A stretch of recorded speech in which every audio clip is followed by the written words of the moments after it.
Hey, what's going on? You know who it is. You know what it is. All right, you guys, peep gang. This your boy Tam Biz. All right, so I find this very interesting, but I decided to share this information with you guys. So Reggie Jackson, Hall of Famer, one of the greatest baseball players that ever played. Reggie Jackson basically did an interview that was very telling, very interesting. Reggie Jackson said at the time, when he tried to acquire the Oakland A's with his ownership group that included Bill Gates and Paul Allen, billionaires. Paul Allen is no longer with us. Rest in peace to Paul Allen. But basically, he said they put up $25 million more. That's a big difference.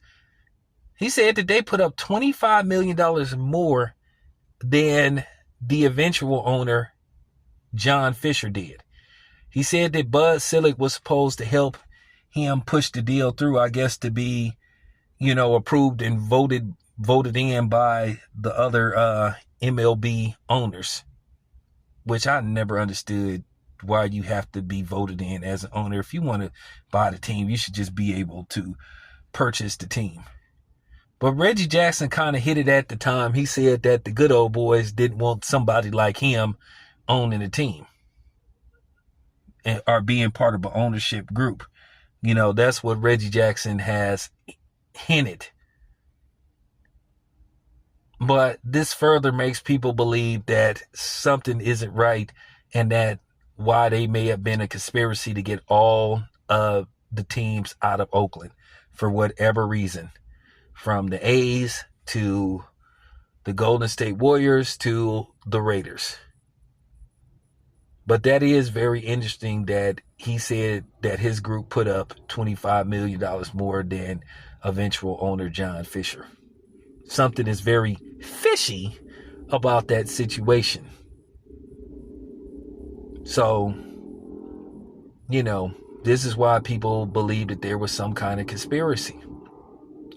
And Reggie Jackson also said in his documentary, Reggie, which you can watch on Amazon, he said basically, if they needed a new stadium, he said he don't think it would have been a problem getting them a new stadium. Keep in mind, if you got billionaire owners like Bill Gates and Paul Allen, in all likelihood, they would just build a stadium with their own money. They would finance a stadium and build it with their own money because they were billionaires at the time.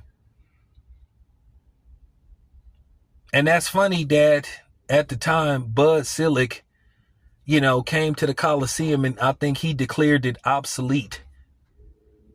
But if that's the case, you interfered with the Oakland A's to get new ownership and to eventually get them a new stadium in Oakland. And the same thing similar happened to,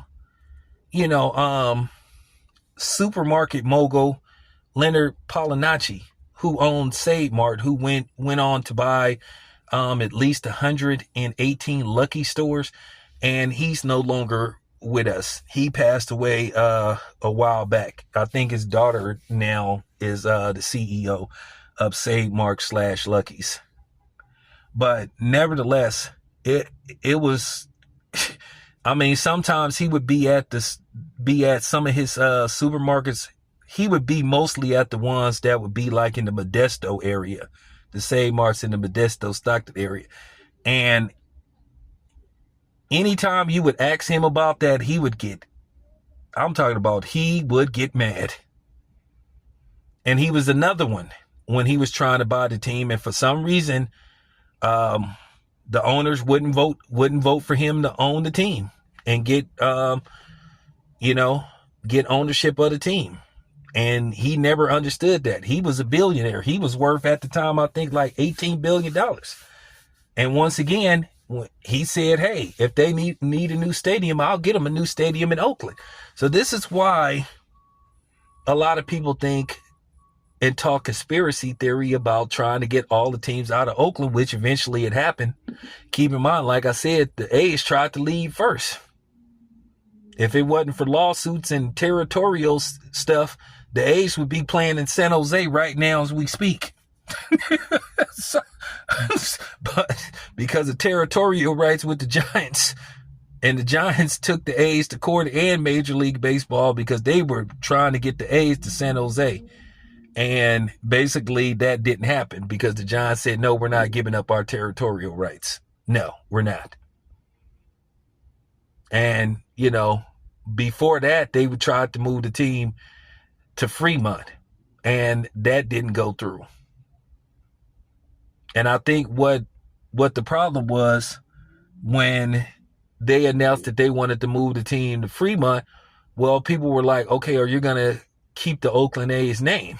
They were talking about they was going to possibly change the name to the San Jose. They still wanted to call themselves the San Jose A's, even though they played in Alameda County if they was to move to Fremont.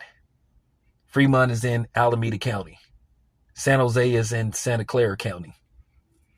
So the Giants had a problem with that. So the Cisco deal wasn't able to go through. But it's just been a lot of stuff, a lot of politics pertaining to the A's, being in Oakland, getting a new stadium in Oakland, which didn't happen.